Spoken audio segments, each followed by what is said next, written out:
पाठ 6। उन दिनों में जब चेलों की संख्या बहुत बढ़ने लगी, तब यूनानी भाषा बोलने वाले इब्रानी भाषा बोलने वालों पर कुड़कुड़ाने लगे कि प्रतिदिन की सेविकाई में हमारी विधवाओं की सुधि नहीं ली जाती। तब उन 12 ने चेलों की मंडली को अपने पास बुलाकर कहा, यह ठीक नहीं है कि हम परमेश्वर का वचन छोड़कर खिलाने पिलाने की सेवा में रहें। इसलिए हे भाइयों, अपने में से 7 सुनाम पुरुषों को जो पवित्र आत्मा और बुद्धि से परिपूर्ण हो चुन लो कि हम उन्हें इस काम पर ठहरा दें।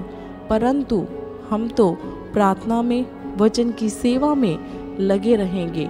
यह बात सारी मंडली को अच्छी लगी और उन्होंने स्तिफनुस नामक एक पुरुष को, जो विश्वास और पवित्र आत्मा से परिपूर्ण था, और फिलिपुस और प्रखुरुस और निकानोर और तीमोन और परमीनास और अन्तिकियावासी निकुलासु को, जो यहूदी मत में आ गया था, चुन लिया।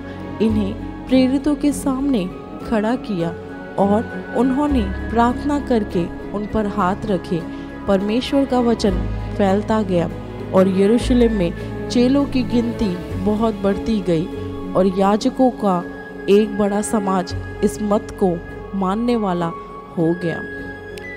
स्तिफनुस अनुग्रह और सामर्थ्य से परिपूर्ण होकर लोगों में बड़े बड़े अद्भुत काम और चिन्ह दिखाया करता था।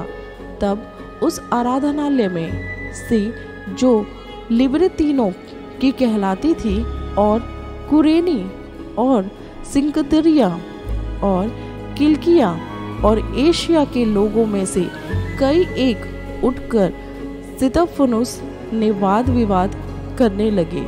परंतु उस ज्ञान और उस आत्मा का जिससे वह बातें करता था, वह सामना न कर सका।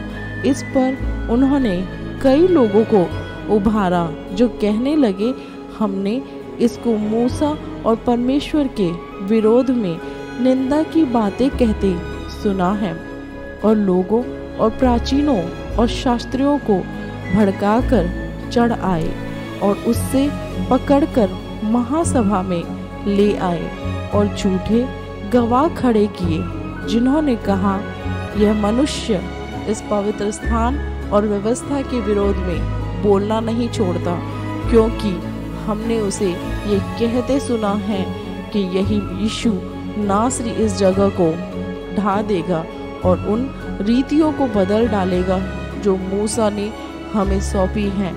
तब सब लोगों ने, जो सभा में बैठे थे, उस पर दृष्टि गड़ाई, जो उसका मुख स्वर्गदूत का सा देखा।